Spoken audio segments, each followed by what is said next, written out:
Laipni lūgt apkaļ mūsu podkāstā Dieva par futbolu. Es esmu Kristaps. Es esmu Knuts, un šodien mēs parunāsim vairāk par Nāciju līgas ceturtdaļu finālu atbildes mačiem, un pēc tam arī, protams, par Latvijas izlases aizdītajiem mačiem pret Andoru un pret Angliju Wembley stadionā. Un tad sāksim ar Nāciju līgas pirmo atbildes ceturtdaļu fināla maču. Vācija, Itālija, 3-3, ļoti rezultatīvs mačs, ļoti arī intriģējoši un interesants. Jā. Jo pirmajā puslaikā Vācija iestāja 3 golus un bija vadībā 3-0 pēc puslaika, un 2 spēles summā jau bija 5-1. Bet pēc tam Itāļi otrajā puslaikā atspēlējās un 3-3. Nu, diezgan labs mačs izcījās, daudz goli, interesanti skatīties. Jā, bet jāpiebilst arī, ka pirmajā puslaikā tiešām Itāļiem aizsardzībā bija daudz kļūdu, kur pēc stūra sitiena ļoti neveiksmīgi darbojās Donnarumma, kur Vācija veiksmīgi ātri izspēlēja stūri un iest tukšos vārtos, jo Donnarumma ilgi diskutēja ar saviem aizsargiem, mācīja, kas tur jādara aizsardzībā, un pats saputrojās. Jā, un tas bija ļoti muļķīgi. Bet līdz ar to Vācija tiek pusfinālā pret Portugāli. Un tad otrs mačs arī bija Portugāla-Dānija. Portugāla 5-2, mēs vienkārši pat nerunāt. Hollands izdarīja celebration, un Allo teica, ka viņš to izdarīs apakaļ. Jā, bet jāpiebilst arī, kad šajā spēlē bija papildlaiks, tāpēc pamatlaikā uzvarēja Portugāla 3-2, un par cik pirmajā mačā uzvarēja Dānija 1-0, tad pēc 2 spēles summā bija 3-3. Un tad papildlaikā Gonzalo Ramušs un Trinkao tomēr parādīja to Portugāles meistarību un klasi, un viņi arī ļoti pārliecinoši iekļuva pusfinālā, kurā tiksies pret Vāciju. Un tādi 2 tiešām ļoti intriģējoši un interesanti mači bija Spānija pret Nīderlandi, kurā arī ļoti rezultīvs mačs 3-3. Un arī pirmais mačs bija ļoti līdzvērtīgs 2-2.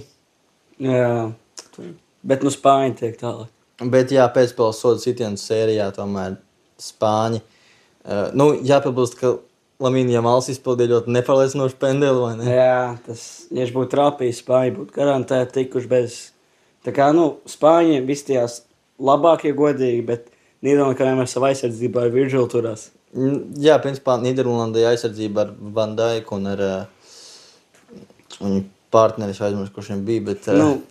izlaidīs. Kādā ziņā aizsardzība bija laba, bet Spāņu uzbrukumā tiešām gribētu atzīmēt arī Spāņu uzbrucēju Ojaru Zavalu, kurš ieies 2 gols un bija tiešām pārliecinošs. Un tad ļoti interesants mačs, manuprāt, bija Francijā, Parīzē, kur ar 2-0 Francija atspēlējās un pendelēs uzvarēja Horvāts. Es biju tik bēdīgi. Horvātu favorīti. Protams, pasaules kāsā nē, bet pret Franciju toču. Viņi jau nebija favorīti, viņi bija tieši underdogi. Priekš manis favorīti. Priekš tevis, viņi bija. Bet, pirmajā mačā Horvāti tiešām izstījās ļoti labi, uzvarēja 2-0, bet Francija tomēr savās mājās. Man ļoti patika Désiré Doué sniegums, šī Parīzes uzbrukošā pusē, viņš bija ļoti aktīvs, kad nāca uz maiņu, nomainot Barkolā, un viņš bija tāds aktīvs, daudz izveidoja momentus, un tas bija ļoti labi no viņa. Un tad, atspēlēs Francija uzvarēja pendelēs, un tad viņi tiksies pret Spāniju jau jūnijā. Un tad, jāpiebilst Latvijas izlases mači. Viņi labi pret Angļiem cīnījās, diemžēl zaudējām, bet šeit to mēs visi varējām paredzēt. Jā, es gribētu atgriezties mačā pret Andoru tomēr, kur bija ļoti grūts sīvs mačs, jo bija gan lietus, gan tāds ļoti dubļains laukums. Jā. Bet uz maiņu nāca Dario Šits un izrāva tomēr uzvaru 1-0. Viņš bija super maiņu. Jā. Un jāpiebilst, ka arī tu pareizi prognozēji rezultātu. Principā tu zini, ko runā. Man var uzcerēties. Jākļūst par komentētāju futbola. Jo es vienmēr būšu par ogri. Vai par kaut kādu bookmakeru, kas prognozē spēles. Žurnālists būšu. Jā, kaut kas salīdz, tas ir labs. Jā. Un, jā, par Angliju tiešām jāpiebilst, ka latviešu fani Wembley stadionā tiešām malači bija daudz skaļāki par angļu faniem. Pat, tā kā tiešām visu cieņu Latvijas faniem, tie man tiešām patika un pārliecināja.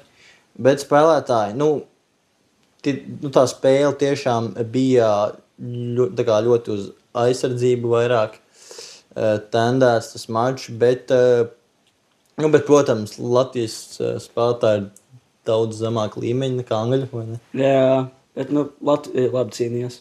Jā, bet rezultāts 3-0 varēja būt tiešām arī daudz lielāks, kaut kāds 5-6-0. Bet Gutkovskim ļoti labs moments bija pirmajā puslaikā. Jā, viņš to netrāpīja, bet nevainosim viņu. Liels, uz viņa pleciem liela atbildība. Jā, tas gan. Tad Latvija zaudēja 3-0, bet tiešām apsniegums diezgan atzīstami. Un tagad, kamēr mēs šo ierakstām, Ogre-United PPK mačs. Pirmās līgas sezonas atklāšanas spēle. Jā, mēs skatāmies paralēli šo ierakstot, un tikko PPK bija sods, Idens Kriškārt, viņš dabūja dzelteno, bet palēm PPK neuzēja, jo mēs abi esam par Ogre-United. Mēs par Ogre-United, protams, un vienmēr, un visur. Tāpēc es šo arī nobeigšu. Labi, pateiksim, kāds būs rezultāts. Jā, manuprāt, būs arī sīvs mačs, jo PPK pagājušā sezona arī pret Ogri abi mači bija ļoti sīvi. Bet es teikšu, ka tomēr Ogri uzvarēs 2-1, jo viņiem šajā ziemas transferu periodā atnāca tiešām, kā arī Krišs Kārkliņš, kurš ir spēlējis Latvijas izlasē arī. Un vairāk U19 izlases spēlētāji un daudz no Supernovas. Jā, tas arī jāpiebilst. Es saku, es jau gribētu, lai 5-2, bet loģiskāk arī tas 2-1 Ogres labā vai 1-0 Ogres labā. Tā kā, kaut kā tā arī varētu būt, ja šobrīd PPK visu laiku uzbrūga, bet cerams Ogre otrā puslaikā visu apgriezies otrādāk. Jā, un arī rīt un arī parīt tad sāksies pārējie nākotnes līgas, pirmās līgas mači. Tad sakosim arī līdz tiem rezultātiem un tad skatīsimies. Jā. Un nākam nedēļ gaidiet, visdrīzāk mums būs kāds spēļu vlogs. Par to jūs varat padomāt par ko, un ja jūs izdomāsiet, ierakstiet komentāru. Tā kā šo arī nobeigsim. Jā, paldies, ka skatījāties mūsu video. Paldies. Tiekamies itreiz. Atā.